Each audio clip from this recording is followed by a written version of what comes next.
Big பாஸ்ல விஜய் சேதுபதி வீக்கெண்ட்ல என்னென்ன பண்ணியிருக்காரு அப்படிங்கிறத தொடர்ந்து ஒன் பை ஒன்னா பார்த்து வந்துட்டு இருக்கோம். அந்த வகையில விஜய் சேதுபதி அவர்கள் விஜய் விஷால பயங்கரமா ரோஸ்ட் பண்ணியிருக்காரு அப்படிங்கிறது தெரிய வந்திருக்கு. எதற்காகப்பா அப்படின்னா, விஜய் சேதுபதி வீக்கெண்ட்ல டிஸ்கஸ் பண்றதுல ரொம்பவே முக்கியமான ஒரு விஷயம் அந்த வார கேப்டன்சி எப்படி இருந்துச்சு அப்படிங்கிறது. இந்த வாரம் விஜய் விஷால் அவர்கள் தான் கேப்டனா இருந்தார் இல்லையா? ஸோ வீட்டுக்குள்ள இருக்க கண்டஸ்டன்ஸ் எல்லாத்துட்டையுமே விஜய் விஷால் கேப்டன்சி எப்படி இருந்துச்சு அப்படின்னு கேட்டிருந்தாங்க. வீட்டுக்குள்ள அவரு கூட க்ளோஸா இருப்பாங்க இல்லையா? அன்ஷிதா, பவித்ரா, ஜெப்ரி இவங்கலாம் அவர் ரொம்பவே சூப்பரா பண்ணியிருந்தாரு. இந்த அளவுக்கு அவரு ரொம்ப எமோஷனலா இருப்பாரு அப்படிங்கிறதெல்லாம் நாங்க பார்க்கவே இல்ல. அந்த டாஸ்க் அப்பலாம் அவன் கிவ் அப் பண்ணிட்டு போயிட்டான் அப்படிங்கிற மாரி ரொம்பவே சூப்பரா அவர வாழ்த்தி பேசியிருந்தாங்க.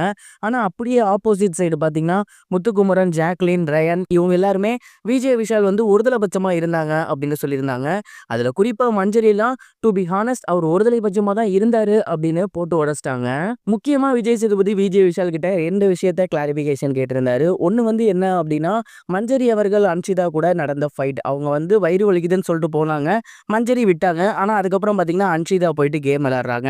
அந்த இடத்துக்கிட்ட பக்கத்திலேயே விஜய் விஷால் இருக்காரு. நீங்க ஏன் விஷால் கேட்கல அப்படின்னு சொல்லி கொஸ்டின் எழுப்பியிருந்தாரு. அதற்கு விஜய் விஷால் ஒரு சில ஆன்சர் கொடுத்திருக்காரு. ஆனா அது கன்வின்சிங்கா இல்ல அப்படின்னு விஜய் சேதுபதி அவர்கள் அங்கேயே சொல்லியிருந்திருக்காரு. தொடர்ந்து அவரு இன்னொரு கேள்வியுமே எழுப்பியிருந்தாரு. என்ன அப்படின்னா, ஜாக்லின் அவர்களுக்கும் அன்ஷிதாவுக்கும் பயங்கரமா ஃபைட் போய்கிட்டு இருந்துச்சு. அண்ட் இதுல நீங்க ஜாக்லின் பக்கத்துல போய் பேசும்போது உங்களோட குரலோட ஏற்றம் அப்படிங்கிறது பயங்கரமா இருந்துச்சு. கத்தி பேசியிருந்தீங்க.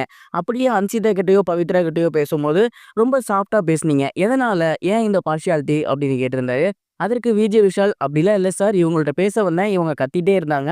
ஸோ அந்த ஹீட் மொமெண்ட்ல நான் கத்திட்டேன். பட் அவங்க கொஞ்சம் நார்மலா பேசினாங்க. அதனால தான் அப்படிங்கிற மாரி சொல்லியிருந்தாரு.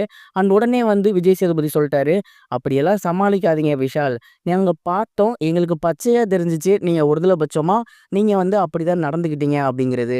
ஒரு கேப்டனா நீங்க எல்லாத்துக்கிட்டயுமே ஒரே மாதிரி தான் இருக்கணும். எந்த ஒரு இடத்துக்கிட்டயும் உங்களோட பர்சனலையோ இல்ல பார்ஷியாலிட்டி காட்டுறதோ இருக்கவே கூடாது.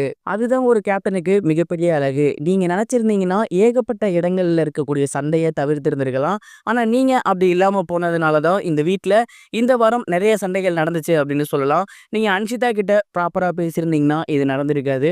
அதே மாரி நீங்க ஜாக்லின் கிட்டயும் தன்மையா பேசியிருக்கணும் அப்படின்னு விஜய் விஷாலுக்கு விஜய் சேதுபதி அவர்கள் பயங்கரமா ரோஸ் கொடுத்திருந்தாரு. அண்ட் நிறைய பேர் அதுக்கப்புறம் நிறைய விஷயங்கள் நல்லா பண்ணாரு அப்படிங்கிற மாரிலாம் சொல்லியிருந்தாங்க. இத தான் விஜய் சேதுபதி அவர்களும் சொல்லியிருந்தாரு. ஒரு பொறுப்பு உங்களுக்கு வரும்போது பயப்படாதீங்க. அத நல்லபடியா எடுத்து பண்ணுங்க. அதே நேரம் அந்த பொறுப்பு வந்துருச்சு அப்படிங்கிறதுக்காக பார்ஷியாலிட்டி பார்க்கிறதோ, இல்ல ஹெட் வெயிட் ஏறுறதோ இருக்கக்கூடாது அப்படிங்கிற மாரி விஜய் விஷாலுக்கு அட்வைஸ் பண்ணியிருந்தாரு. அண்ட் விஜய் விஷால் அவர்கள் இந்த ஒரு வாரம் மிகப்பெரிய அளவுல கேப்டன்சியா பண்ணலையோ அப்படிங்கிற மாரி தான் நமக்கு தெரிஞ்சுச்சு. நீங்க இத பத்தி என்ன நினைக்கிறீங்க?